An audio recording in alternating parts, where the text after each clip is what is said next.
Fazia um tempo já que eu queria fazer um guia da CB, uma apresentação e um review desta máquina maravilhosa. Esse motor, quando está acertado, ele é tão gostoso. Porra, é um motor macio, ele é potente, ele tem um regime de giro muito interessante. É muito interessante andar nessa moto.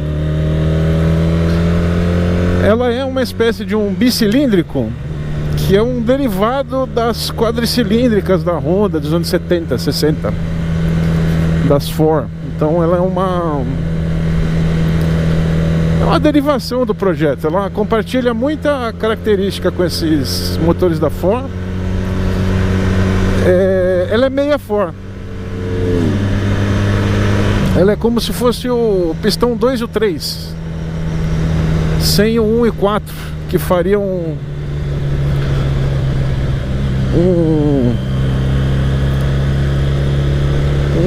uma explosão a mais, né, nesse motor dela.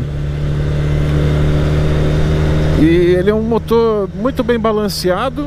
Ele tem um sistema de balanceiro externo, né, que compensa aí pelos dois pistões que faltam, pensando no balanceamento de um de 4. E ele é um motor cheio. É difícil descrever isso, mas não existe mais motor assim. Sei lá se tem alguma Triumph, talvez, tem alguma coisa parecida com isso. É difícil acertar, né? Acertar, deixar ele redondinho, deixar ele funcionando com as folguinhas no padrão, carburador bem acertado. Mas quando você consegue isso, meu amigo, é uma coisa, viu? Que experiência de rodar nessa moto.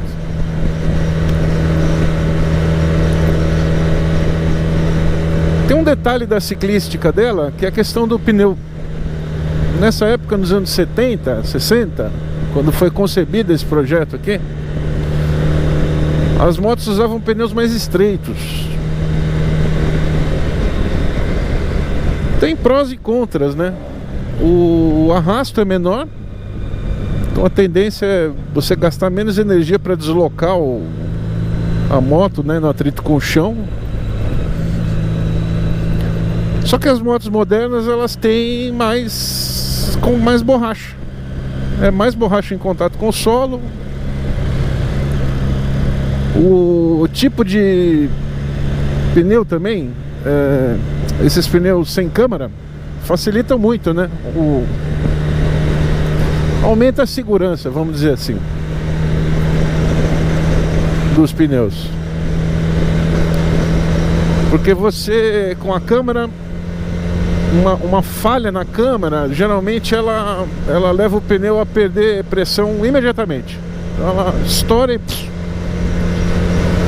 e aí, no pneu sem câmera, a grande maioria das vezes que ele falha, que ele fura, ele vai perdendo pressão gradualmente, aos pouquinhos. Então você tem menos chance de perder o controle, né? Se você estiver muito rápido com o pneu com câmera e o pneu furar ou rasgar a câmera, né? Você perde a pressão inteira na hora. E a moto, enfim, dependendo da velocidade, pode ser chão, né? O pneu sem câmera, como esse esvaziamento é gradual, na grande maioria das vezes, porque pode acontecer de uma falha completa também, né? É mais seguro, né? E aí, por falar em sistemas, né? Segurança de sistemas da moto, todos os sistemas da moto, eles são planejados, feitos e criados para que eles não falhem catastroficamente, né? É raríssima a situação que você vai ter uma perda, um travamento total do motor, ou uma perda É uma completa ausência de freio, né?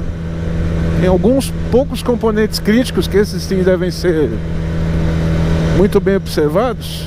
Por exemplo, os flexíveis de freio, no caso de freio hidráulico, né? Porque se o flexível rasgar ou falhar, aí você tem a perda total da frenagem. Agora, se você tem algum outro problema, um desgaste, um vazamento, uma perda de pressão, você vai gradualmente perdendo a frenagem. Seja no cilindro mestre, seja no cilindro ali da pinça, né?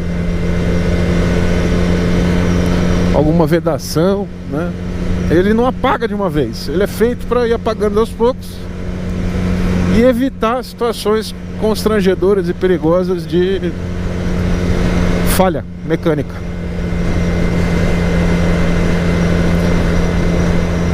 As motos dos anos 60, 70, elas foram as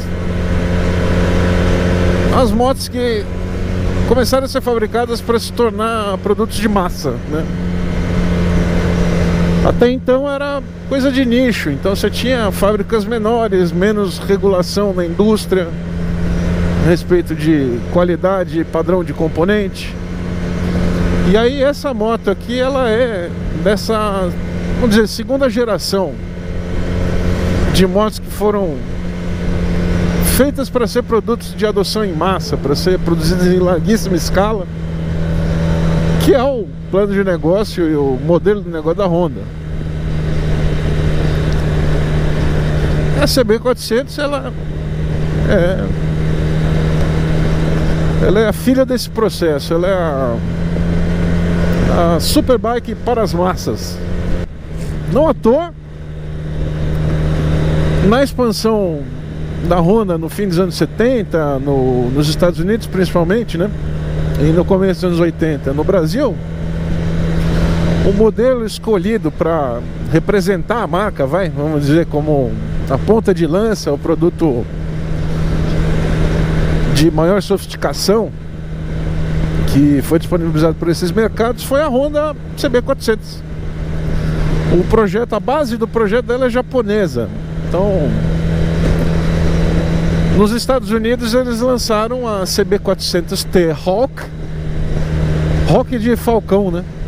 Então é a T-Hawk, eles chamam lá. E ela chegou quase toda japonesa. Então você pega os componentes internos do motor dela, da 78, da 79 e algumas da 80, acho que até 81. Foram 4 anos fabricando a T-Hawk. Ela é uma moto toda japonesa, a maioria dos componentes made in Japan. Então, que foi exatamente o mesmo caso da CB400. Eles trouxeram ela para o Brasil, e aí a Honda foi gradualmente delegando para as suas subsidiárias nos Estados Unidos e no Brasil a tarefa de adaptar aquela moto para o mercado. A grande aposta da Honda US foi, eles lançaram uma T-Hawk 2, tipo uma Mark II. A gente teve a CB402 também aqui no Brasil, só que aí já era sob os cuidados da subsidiária, não tinha mais muita interferência da Honda japonesa, né? E aí os engenheiros americanos e brasileiros começaram a trabalhar na segunda versão dela. A T-Hawk 2, ela é bem diferente. O projeto, ela tem é um prenúncio mais ou menos do que foram virando as Hondas US, né? As Hondas americanas. Naquela época ela já tinha a CM400, ela já tinha aquele banco de cruiser, né? É como se fosse uma mini Magna moderna para a época, estamos falando de 1982, 83. E no Brasil, a Honda Brasil resolveu que ia também atualizar o projeto, fazer pequenas modificações à medida que ela cumpriu uma exigência legal da época, que era nacionalizar a produção. A Honda 400 CB, que é esse modelo que eu estou pilotando aqui, esta aqui foi fabricada em 82. E ela tem, ou tinha, né, de fábrica, componentes óticos, pneus e o retrovisor, que era nacional. O retrovisor é fabricado pela Metagal. Os pneus Dunlop da Honda japonesa foram substituídos pelos Pirelli. Era o Pirelli Mandrake, 4.10 polegadas de largura atrás e 2.8 polegadas de largura na frente, se não me engano. E foi um pneu desenvolvido especialmente para essa moto aqui no mercado brasileiro. Foi um acordo da Honda com a Pirelli, né, para nacionalizar os pneus. Se não me engano, 20% do peso dela correspondia aos produtos que eram nacionalizados, né? E os espelhinhos retrovisores quem fazia era a Metagal. Aí eu realmente não vou saber quem fazia o japonês original, do projeto original da CB400. E os componentes óticos dela, que são o bloco ótico do farol, as lentes dos piscas, né? Que eram produzidos pela Stanley Company do Japão. Para cá eles foram transferidos para a Rossi. O que era esse processo de nacionalização? Era trazer know-how, maquinário, know-how de trabalhar com materiais nobres, né? Vidro, plástico, e transferir esse know-how dos fabricantes japoneses para os fabricantes brasileiros, e aí gerando emprego e produção de bens de alta complexidade aqui no Brasil. Essa Honda ela é a personificação deste projeto de transferência de conhecimento e industrialização do Brasil, que foi levado a cabo na década de 70. A gente vivia uma ditadura militar, né? O poder tinha sido tomado. O Jango era um trabalhista, ele era uma espécie de discípulo do Getúlio Vargas. E era um cara que estava interessado em fazer reformas que contrariavam os interesses da elite agrária desse país. Falou assim: olha, vamos fazer reforma agrária, queira ou não, faremos reforma agrária. E aí isso pegou muito mal, né?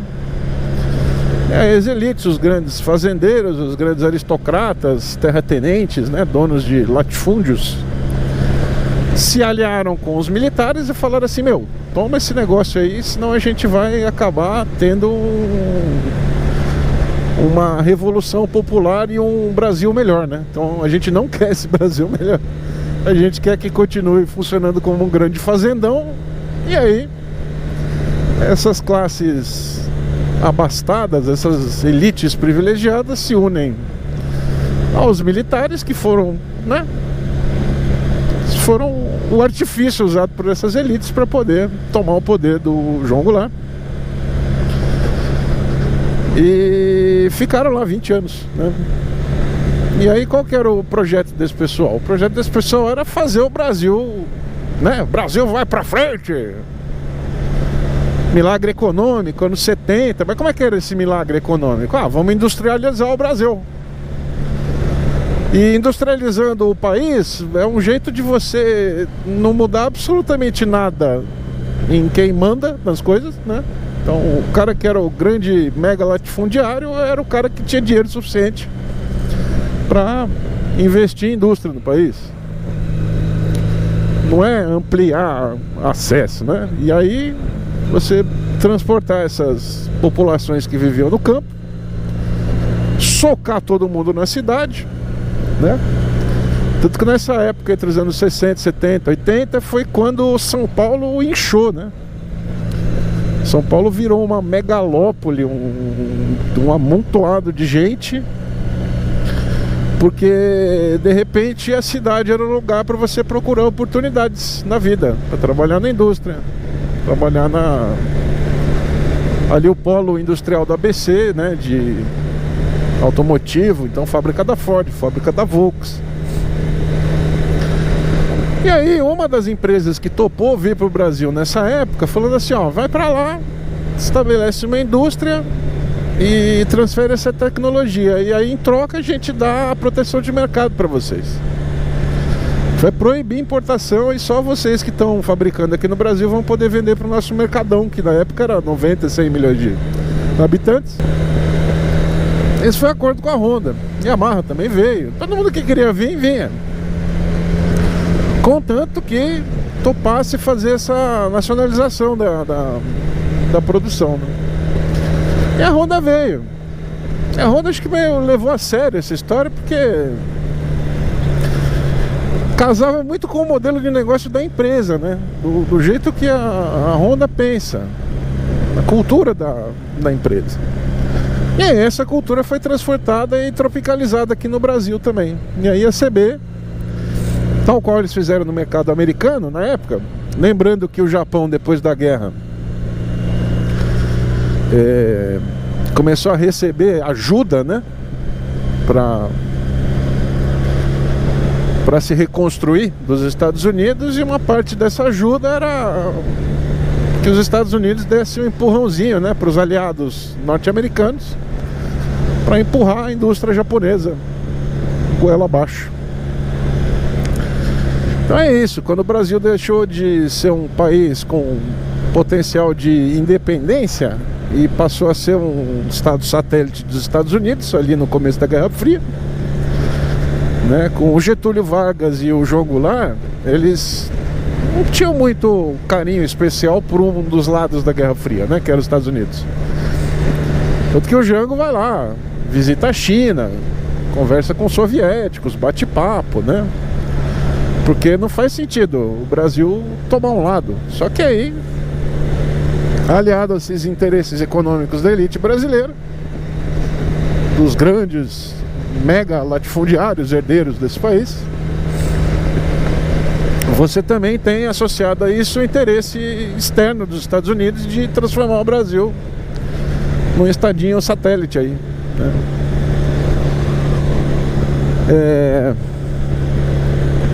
Que foi o que os militares fizeram. Os militares são pró-americanos, não é à toa, né? Porque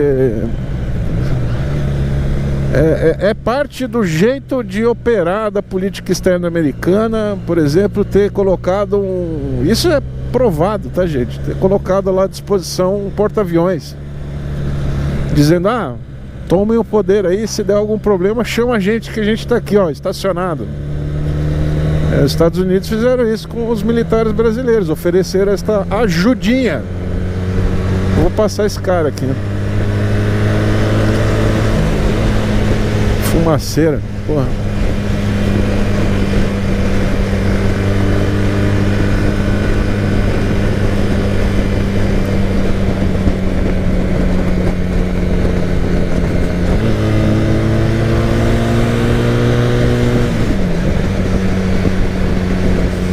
Olha que motor acertadinho. Funciona legal.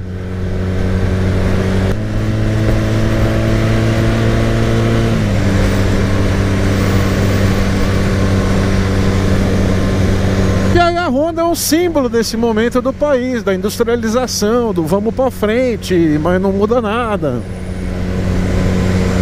E era o que o brasileiro tinha acesso, né? Porque começou a vir moto pra cá, essas motos modernas, né? Até tentaram trazer. Tinha as operações de importação de 74 até 78. E aí quando eles bateram o martelo, fecharam com a Honda de trazer a fábrica deles pra cá, os caras falaram, beleza, então vamos fechar a importação. Proibido importar moto. A partir de então, agora só quem vai vender moto aqui é quem estiver fabricando, nacionalizando. E aí foi quando a nossa querida Honda se instalou no Brasil. Uma das coisas que eles usaram e abusaram e trouxeram dentro desse universo da cultura deles é a ideia do consórcio, né? Essa ideia do consórcio fez um sucesso danado no Brasil, porque era um jeito de se proteger da inflação, né? Porque política econômica no tempo dos militares era de, enfim, subserviência aos Estados Unidos. Então você tinha uma proteção do dólar,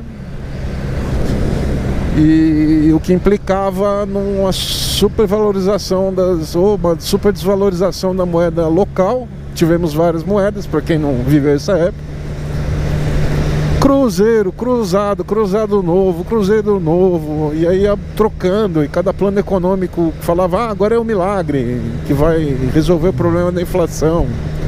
Na infância foi isso, viu? Uma época da minha vida eu tinha que comprar o lanchinho na escola, porque não tinha alimentação, né? Então era na cantina e tal, e eu ganhava uma mesadinha. Aí nessa mesadinha, na época de hiperinflação, ela tinha que ser negociada e reajustada, o que era uma loucura, né? Você pensar nessa ideia de você ter que reajustar a mesada da criançada mês a mês, porque o dinheiro perdia valor, cara. Era uma loucura mesmo, assim. Perdia 80% do valor em um mês.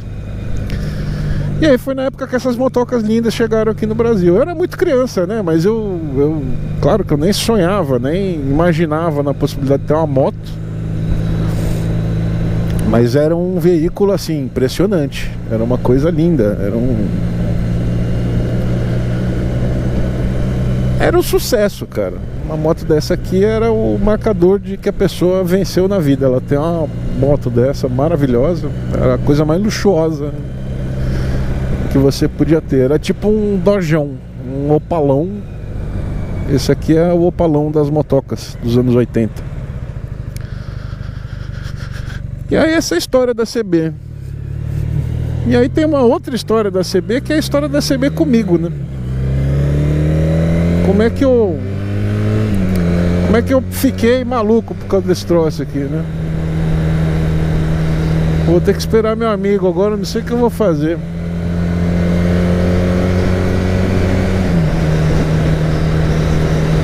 Acho que eu vou encostar aqui nessa fábrica, ó.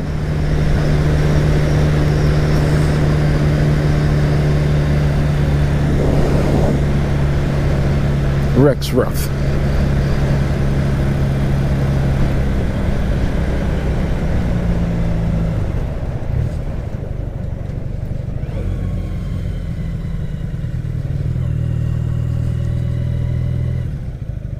Isso aí.